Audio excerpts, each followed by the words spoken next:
he was just a guy in the spotlight that never wanted to be in the spotlight. He was in the spotlight because of his talents and not because of these new generations that we see. So yeah, a very very tough week in Portugal. It took a toll on everyone. Very dark week, very heavy, and yeah, this weekend is definitely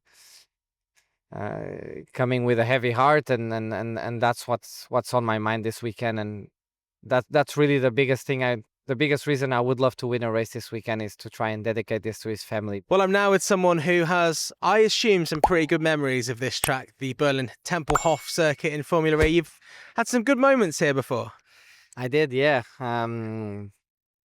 Yeah, I've won my championship here, but it feels like ages ago. So I kind of feel like I want to renew that feeling and go through it again.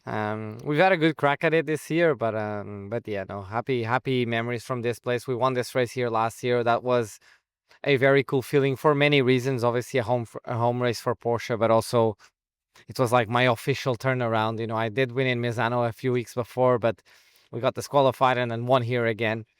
So yeah, good memories from this place. I enjoy the emotion of that because obviously winning and doing the big celebration in Misano in the pool, and then to find out you didn't get that win.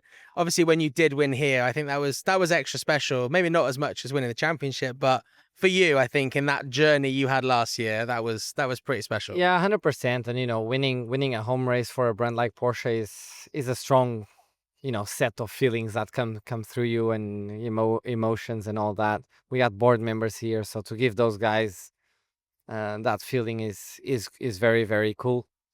And yeah, the only problem with peak emotions like that is that they don't last very long. I know. So, but that's why also they're so addictive. Well, look, you are very much in a great place in terms of the teams and the manufacturers' championship, and that seems to be the focus now. Oliver Rowland is doing so well in the drivers' championship. I know that until it's mathematically impossible, drivers never rule themselves out of anything, but there's still a lot to play for. It feels like people sort of are saying there's not as much to play for at the moment, but everything is quite close. No, for us, there's a lot on the plate for sure. Like so we're leading the team's championship by 10 points. We're not far in the constructors. 4 points behind. Yeah. And yeah, in the drivers, we're 70 behind or something, but there's a little bit over 100 points up for grabs. So getting 70 points on someone like Oliver and Nissan looks very tricky this year. Impossible for sure not. I've seen some crazy things happen in motorsport and in Formula E specifically. So until it's not over until it's over. But I would say, yeah, the main focus is now shifted to try and win give Porsche their first teams and constructors championship. And for Taco Porsche, they've not only got the reigning world champion in Pascal Wehrlein, but also you're the most successful driver at this track. So in front of the home fans, I mean, it's all coming together. It's looking good for that first team's championship. And that I didn't actually realise until I researched before I came to speak to you that Porsche had never won before. In my mind, you know, it happened, and obviously it hasn't. But it would be a huge deal for this team, wouldn't it? Given, you know, that the drivers' championship has been ticked off and there have been some fierce battles over the years. Yeah, I mean, firstly, Tempelhof has a lot of history worldwide. You know, obviously a very iconic place and had played a big part in history in the Second World War. But it's also a lot of history, Formula E history here. You know, we're still a very young championship. We're 11 years of existence, and you know, a lot of that history has been made. You know, championships have been won, championships have been lost. Very chaotic and emotional races we've had here in Berlin in this place. So it's always cool to come here, especially now because this year we have 3 locations in Europe, and obviously most of us being European, it's cool to be racing, you know, closer to home. Yeah. So yeah, it also means the championship's coming to an end, which is always a bit nostalgic. It is what it is. As I said, we'll focus on what's left to do, and we've got a job to do, and turn that pressure into motivation, and try and give all the boys and girls in the team, and you know, especially here in Berlin, where we'll have a lot of people coming from the factory that are not normally at the track with us, a chance to celebrate something. Things always come to an end. Is there anything else potentially coming to an end anytime soon that you might be aware of, or relationships sometimes Uh, have a natural ending point. There's a lot of speculation around about people in the paddock. Sorry, No names. phone's ringing. Oh, okay. I can take that. French number. Thought it was your agent. Yeah. What's up? Maybe Red Bull Racing? Yeah. Just kidding. Well, don't think George Russell has a contract for next year, so maybe Mercedes. Yeah, no, not much to say on that for now. I think we're shedding some light on what seems to be the route for the future, and one day I'll talk about it. And I don't think now is the appropriate time also to not take anything away from the team, from their home race and whatever. But yeah, it's been a bumpy road, with a lot of highs and a lot of lows, and that's what I really take forwards, and that's where you build character, in the lows and the highs, and how you deal with those moments. So, but yeah, the time will come soon to shed some light on all of that, but now is not the time. Okay, we've had some very sad news actually from that's related to you being Portuguese, and obviously in the UK we've been impacted with Diogo Jota's death. And as you shared a post about his death and that you'd be racing, sort of thinking of him this weekend. It's in any sport, I think when someone is lost, it affects people, and I just would be interested to know, your thoughts on kind of the shock of it all, because no one expects these things.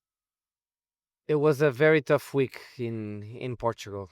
Um, I'm sure road accidents and people lose lives, which it's something we the whole world needs to work on, but it happens quite commonly, and that's a bad thing. But when it happens to someone that it's known and famous, and two great athletes that we've had, it makes it very, very real.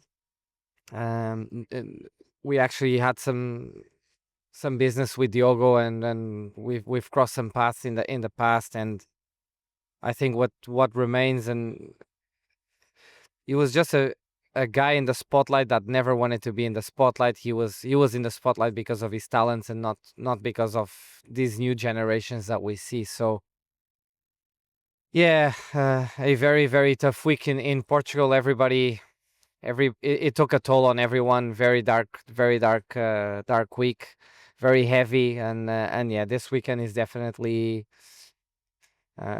coming with a heavy heart, and that's what's on my mind this weekend, and that's really the biggest thing. The biggest reason I would love to win a race this weekend is to try and dedicate this to his family, because yeah, a mom and a dad that have been left without two kids, a wife with three kids that have been left without a husband, so many friends and family that have lost two friends. So yeah, I mean, it's the world, it's life.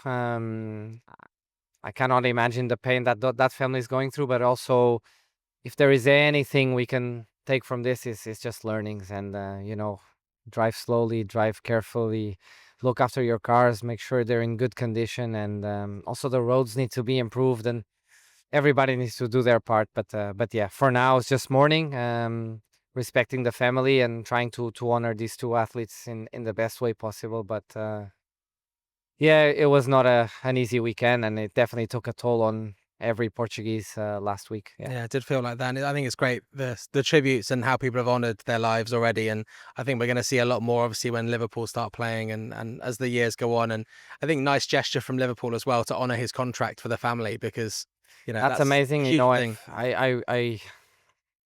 You start, when these things happen, what if it was me? Like, what happens to my wife, to my family, and to see organizations do what Liverpool's doing, it's amazing. I'm sure Diogo, throughout his teammates and whoever else, would not be short of help for his family, but for Liverpool to do that is amazing, and a lot of respect. They also hang up the number 20 jersey, which is a big thing to do. Yeah, we'll continue going with our lives, and trying to be more careful on our day-to-day, and just enjoying every day, because we never know what happens tomorrow. Absolutely. That's the right attitude. So 4 races left for you this season. Obviously, it would be great to get a win for that reason and also for other reasons this weekend. What do you want to achieve in these next 4 races before the end of this season? Yeah, I mean, with what happened last week in Portugal, my biggest motivation to win a race right now was just to do it for the country, to do it for Diogo and Andre and their families. But then obviously, you know, being working for Porsche and being here with a chance of winning at the moment still 3 of the 3 championships that are available. But I think, as I said before, the teams and constructors, those are, yeah, it would be a nice way to end the season to give these 2 championships to the team. Okay, well, look, best of luck this weekend. Thank you. We're all behind you, and we know what you can do on this circuit. Thanks, so we'll look forward to it. I appreciate it. Thank you.